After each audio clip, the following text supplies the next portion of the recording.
Thank you to all of you that voted in my online poll on the community tab, and to those of you that commented on my last video in which I asked for advice on the approaches to my shed. Should it be single lead or separate arrival and departure roads?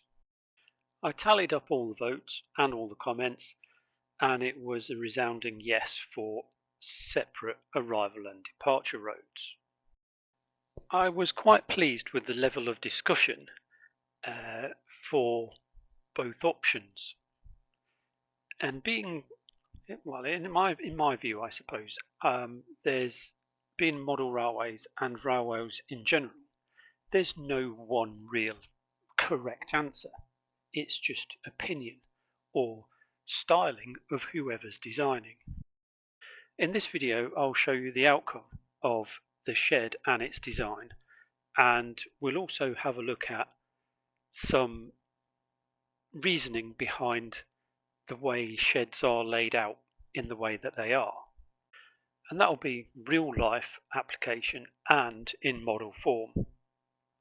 So I started off by needing an extra bit of cork to lay between what I had existing already. And this was odd little bits because I didn't want to go and buy another sheet. And the hardest thing about this whole little project was installing the first point.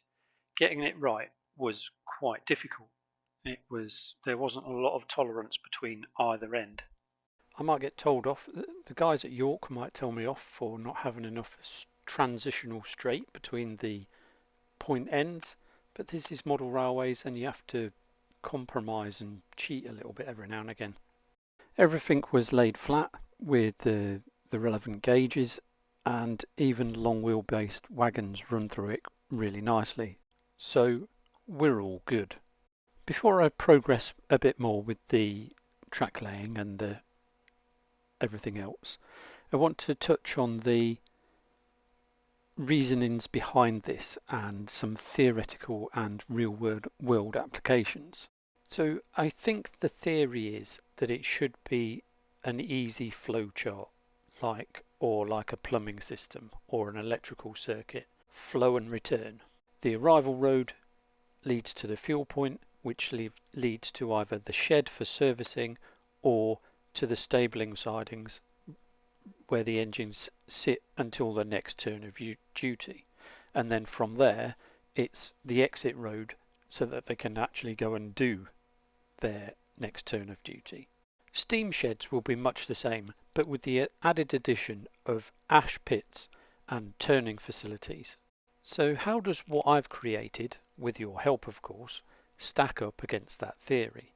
At the bottom I've got the arrival road straight onto the fuel point, which leads to the shed, or a turnback siding which leads to the stabling sidings. Now to have a look at a real world application, let's look at Toten.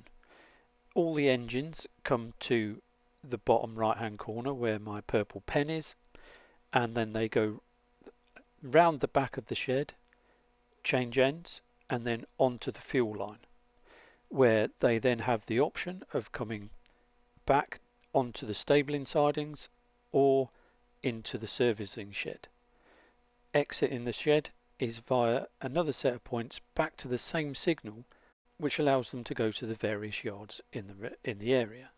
There's always an exception to the rule, but generally all of the sheds that I've worked on work on the same principle, and that's to mitigate conflicting movements, because they're all, or most of them, will be not powered points. They'll all be hand points and controlled with stop boards and local instructions. It didn't take long for the track work on my shed to be laid. It was the wiring that took most of the time, and with model railways that's probably the most important part. With the last few wires pulled through the baseboards and soldered to their correct connections, time for testing up before I put some locos on and test out the theory behind what we've been talking about. The engines will come on via our new arrival road straight onto the fuel point, which in itself is going to be another separate video. That track's got to be relayed, it's only temporary. From the fuel point, we then either go to the shed or the stabling sidings. I intend to rebuild the shed, and that will be another separate video, but it's not high on my priority list at the moment. From the stabling sidings, we can drop down to the signal, not the one that's going to be in the picture because that's only a temporary one for the purposes of this video, where our engine can then go off to do whatever it's going to be, parcels, passenger, goods train. The only thing that I haven't done on this little build is create the control panel for the whole shed area. I'm working on it, and that will be the subject of Control Panel 2 video soon, I hope. In the meantime, thanks for watching. See you next time.